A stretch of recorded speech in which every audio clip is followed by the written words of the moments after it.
मेरी प्रतीक्षा करना अर्जुन। प्रयास करूंगा कि तुम्हें भी सम्मानजनक अंत मिले।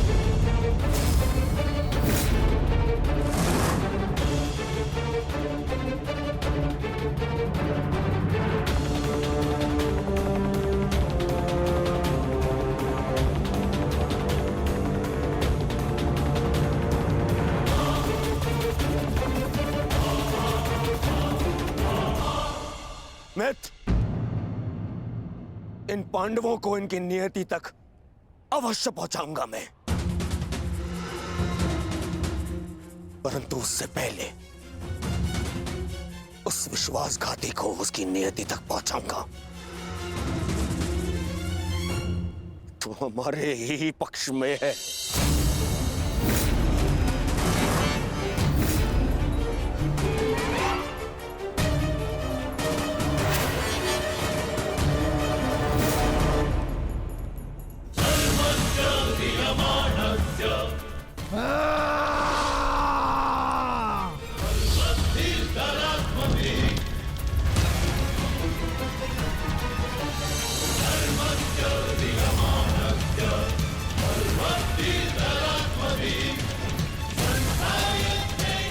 महामहिम, महामहिम!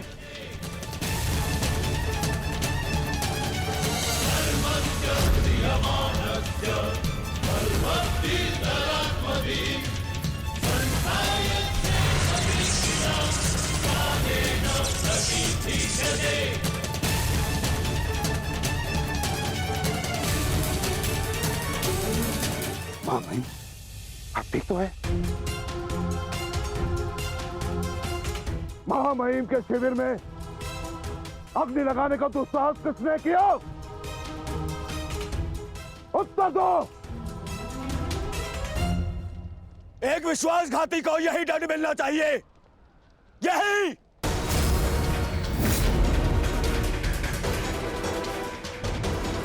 सावधान दुर्योधन! आज की हार के कारण शब्दों का चयन करना भी भूल गए हो तुम। लज्जा नहीं आती तुम्हें? नहीं आचार्य, मैंने सर्वथा उचित शब्दों का ही चयन किया है। आज जो कुछ भी हुआ वो इनके कारण हुआ है। इनके पांडवों के प्रति प्रेम भाव के कारण ही आज वृषसेन वीर गति को प्राप्त हो गया।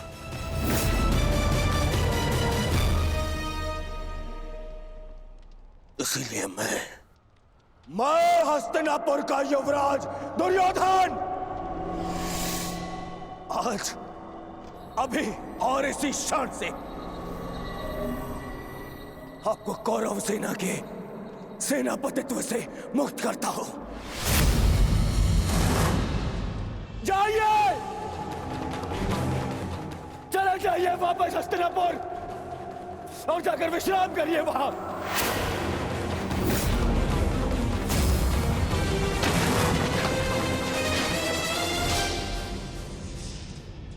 अपने शब्दों पर नियंत्रण रखो दुर्योधन, और अपनी सीमा मत लांघो।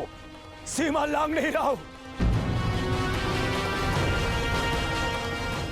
आज तो सीमा बना रहा हूं।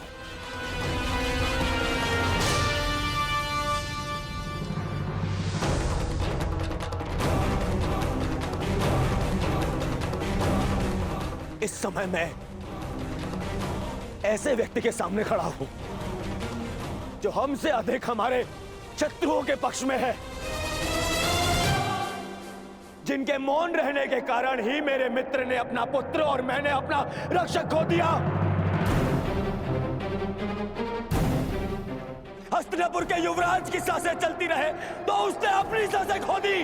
वृषसेन की मृत्यु का दुख जितना तुम्हें है उतना हमें है, हम सबको है। पर इसका अर्थ ये नहीं कि तुम महामहिम के साथ दुर्व्यवहार करो, जो मैं तुम्हें कदापि करने नहीं दूंगा। बस गुरुदेव, यदि आप भी पितामह के साथ विदा लेना चाहते हैं तो आप भी जा सकते हैं। आपको ससम्मान विदा करेगा ये दुर्योधन।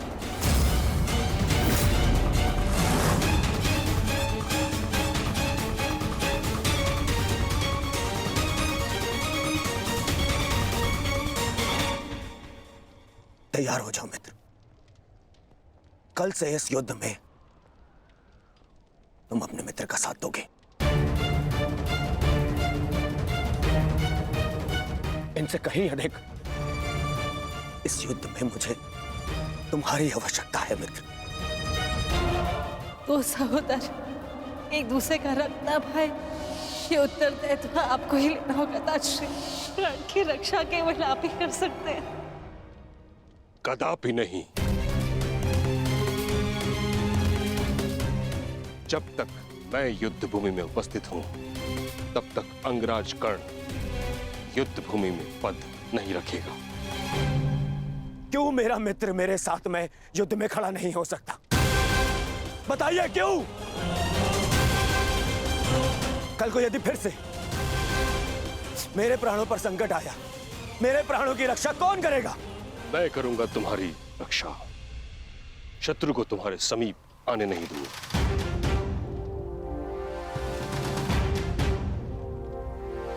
कल सूर्य की पहली किरण के साथ तुम ही नहीं अपितु समस्त पांडव भीष्म पितामह का वह रूप देखेंगे जिसकी किसी ने कल्पना भी नहीं की हो।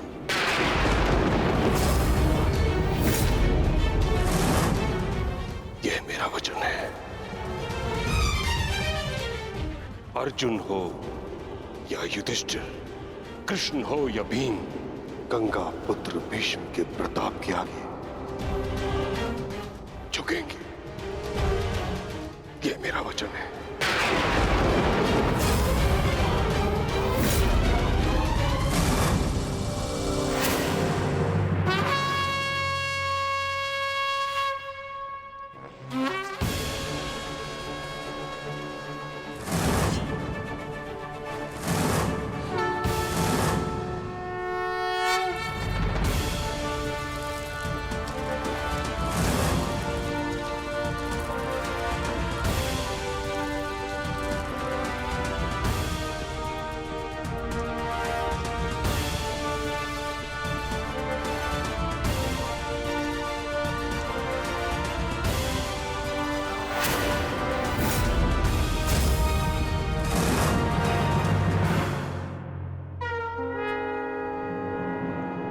युद्ध का चौथा दिन।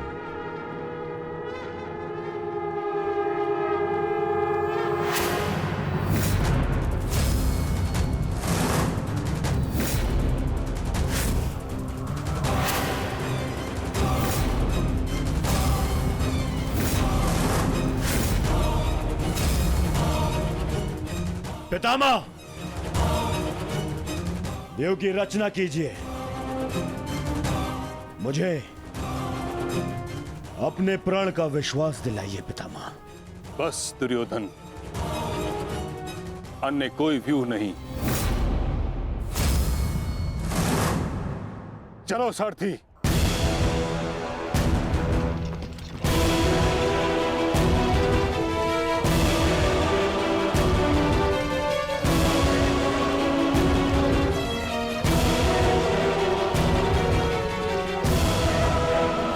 ये तो अच्छा संकेत है माता। प्रतीत होता है कि पितामह इस नरसंहार को समाप्त करना चाहते हैं, इस युद्ध पर विराम चाहते हैं। गंगा पुत्र इस महायुद्ध पर विराम अवश्य लगाना चाहते हैं, परंतु अपने सभी शत्रुओं का अंत करने के पश्चात।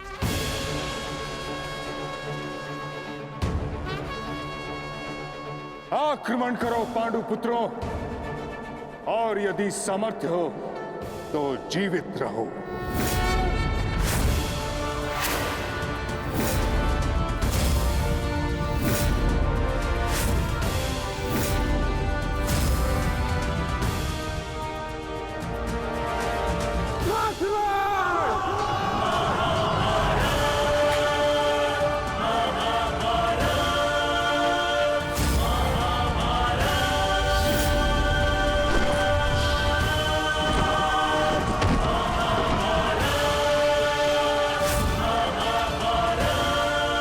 क्या कर रहे पितामह?